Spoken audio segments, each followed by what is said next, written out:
Good morning, students. Today we are going to discuss about 9th standard social science, civics unit 2, election, political parties and pressure groups. So this is the heading of this lesson. In last class we discussed two important topics in this lesson, that is, know about the electoral system in India. Second, know the different types of elections in India. So these were the topics we discussed in last class. Now we are going to discuss about understands the meaning of political party, know the functions of state party and national party, understand the pressure groups in India. So these and all we are going to deeply discuss in this lesson. So first one, political parties. Political parties are an essential part of democracy. So political party, it is a very essential part of democracy. It is also a very base for the success of democracy. Parties are the link between government and the people. This is a bridge. Political parties are bridge between government and the people. Next, meaning of political parties. Meaning of political parties. A political party is an organization formed by a group of people with a certain ideology and agenda to contest elections and hold power in the government. That is the main thing of political parties. A political party has three components. How many components? Three components. One is a leader, second, active members, and the followers. So these are the three important components in political party. Okay, next types of a party system. Next one, types of a party system. There are three types of party system in the world, namely, how many types? Three types of party system. First one, single party system. First one, single party system, in which one ruling party exists and no opposition is permitted. So only one single party or only one ruling party in there and no opposition is permitted. Some of the example countries are China, Cuba, the former USSR, Union of Soviet Socialist Republics, are the great examples for the single party system. Second one, two party system or bi-party system, in which only two major parties exist. For an example, USA, UK, only two parties. One is ruling party and other one is opposite party. Next, third one is multi-party system, in which there are more than two political parties. Multi-party system means more than two political parties is called multi-party system. For an example, India, Sri Lanka, France and Italy. So these are the countries are very good example for the multi-party system. Okay. Next,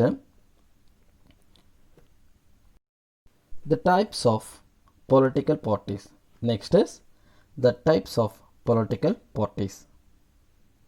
Political parties in India are classified according to their area of influence into two main types. One is national party and second one is state parties. One is national parties and other one is state parties.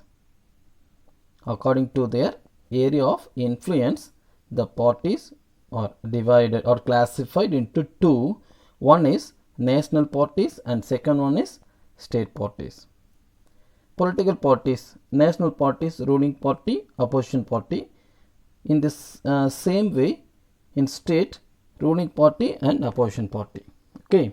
Now we are going to discuss about national parties.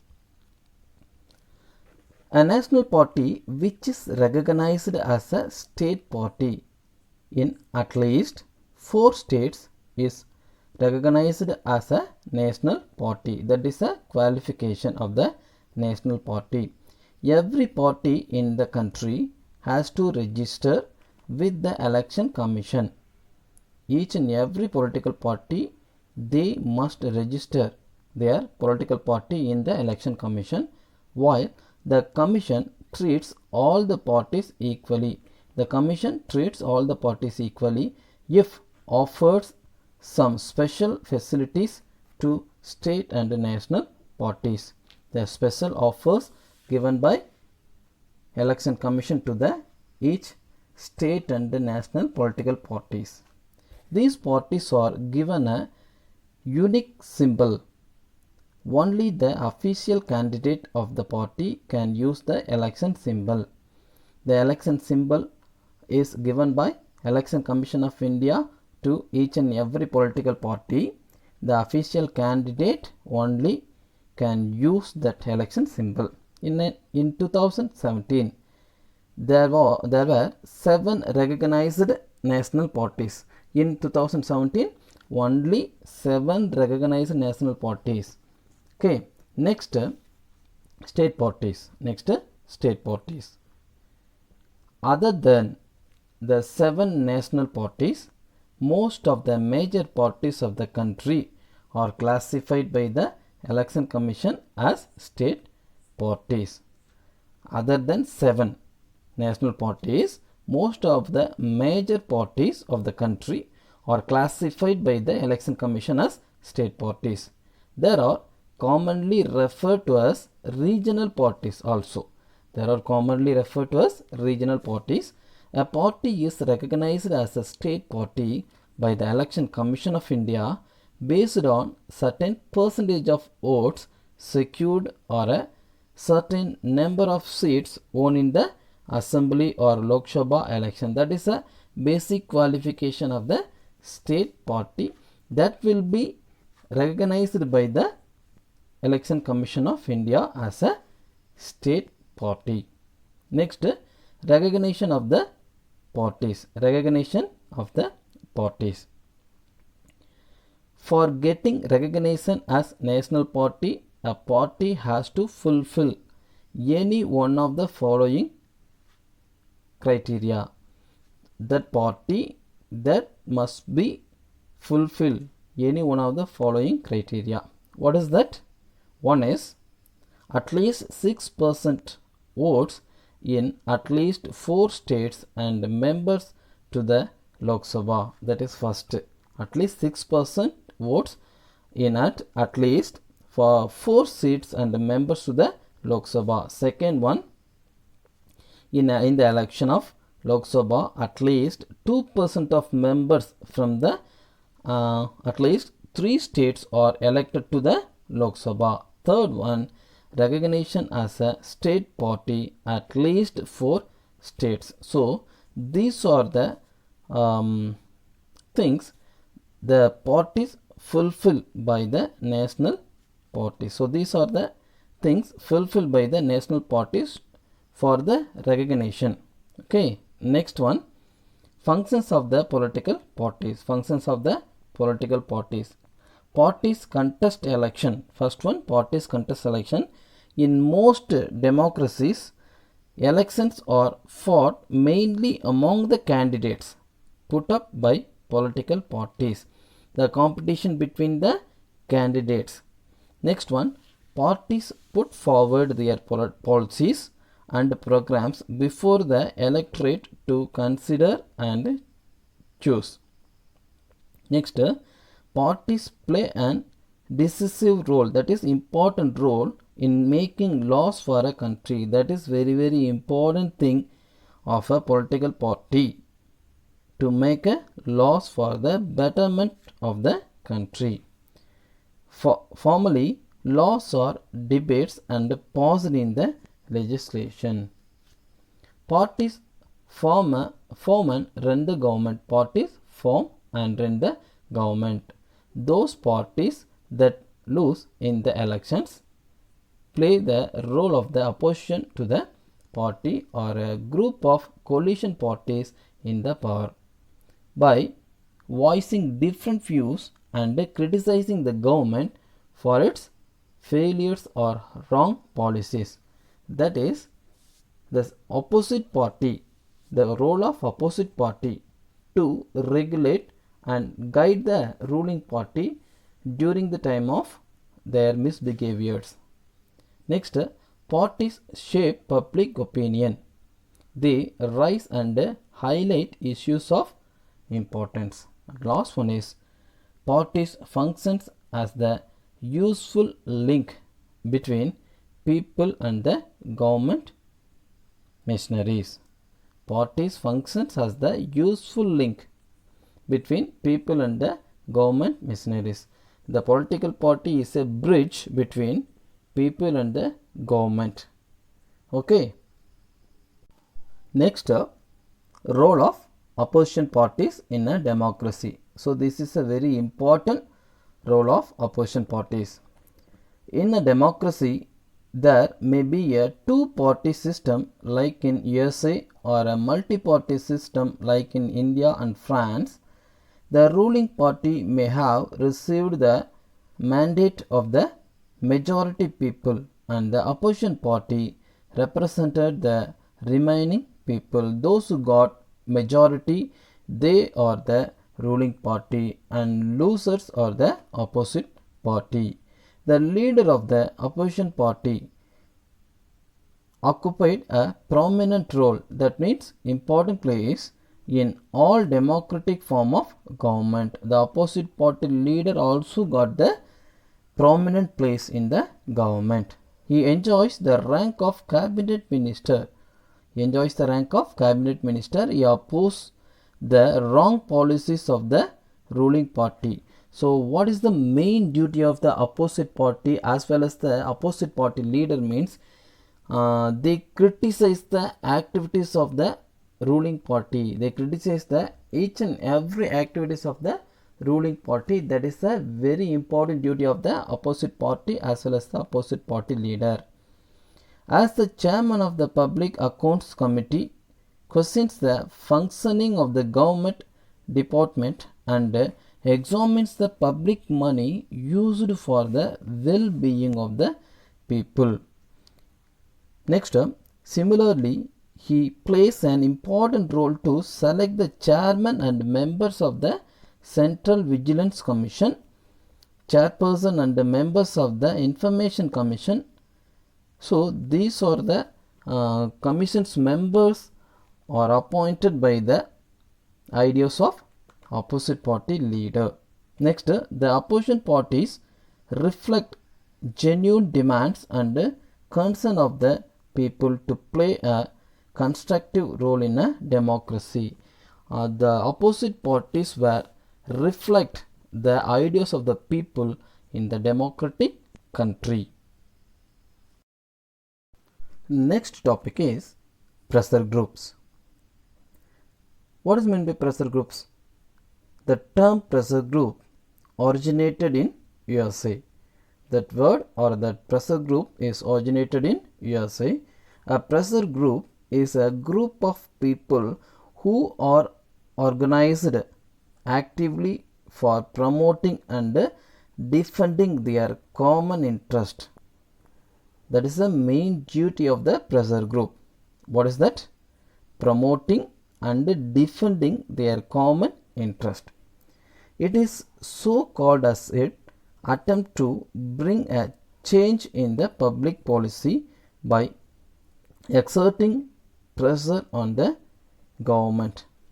That is, it is so called as it attempts to bring a change in the public policy by exerting pressure on the government. It's give more pressure to the government to change the policies when it was wrong or going on in wrong way. Next, the pressure groups are also called interest groups or vested groups. It has two names. One is interest groups or vested groups. They are different from the political parties because in that they neither contest election nor try to capture political powers. They are entirely different from the political parties because they want to contest elections as well as they want to try to capture political power. Okay, next, political groups in India. Political groups in India. A large number of pressure groups exist in India. Large number of pressure groups exist in India, but they are not developed comparing with the Western countries like USA or the Western countries like Britain, France, Germany, and so on. Next up, the pressure groups in India can be broadly classified into following categories. The pressure groups broadly classified into following categories in India. One is business groups, second trade unions, third agrarian groups, fourth professional associations, fifth student organizations, sixth religious organizations, seventh tribal organizations, eighth linguistic groups, ninth ideology based groups, 10th environmental production groups.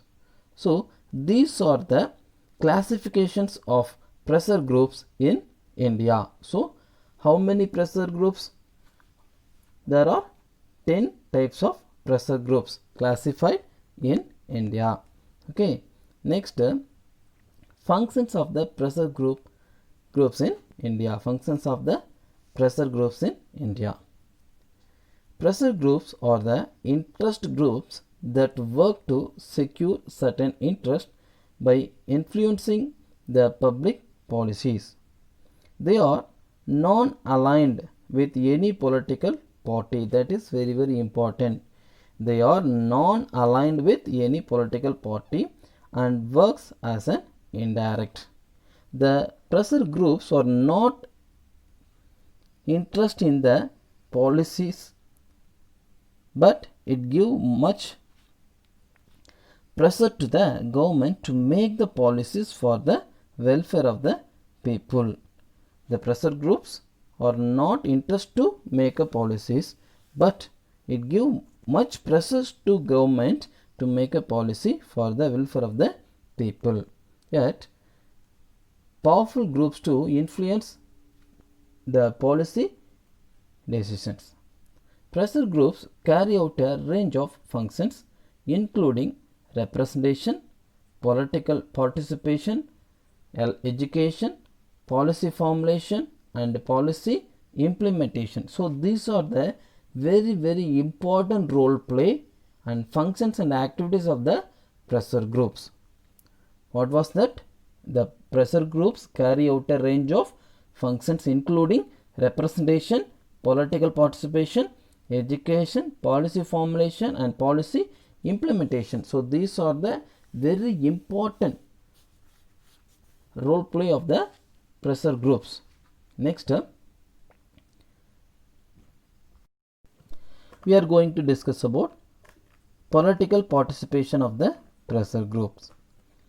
Okay, first one, pressure groups can be called the informal phase of politics. Informal phase means the other phase of politics. They exert influence precisely by mobilizing popular support through activities such as petitions, marches, demonstration, and other forms of political protest. So, such forms of political participation have been particularly attractive to young people. So, these types of political participation of the pressure groups very much attract the young people. Okay, next one, education field. Education field. Many pressure groups devote significant resources by carrying out research, maintaining websites, commenting on government policy, and using high profile academics, scientists, and even celebrities to get their views across, with an emphasis to cultivate expert authority. That means it collects important information from various departments or various fields based on the government policies, and they want to implement and develop the field of education. Next one, policy formulation. Policy formulation.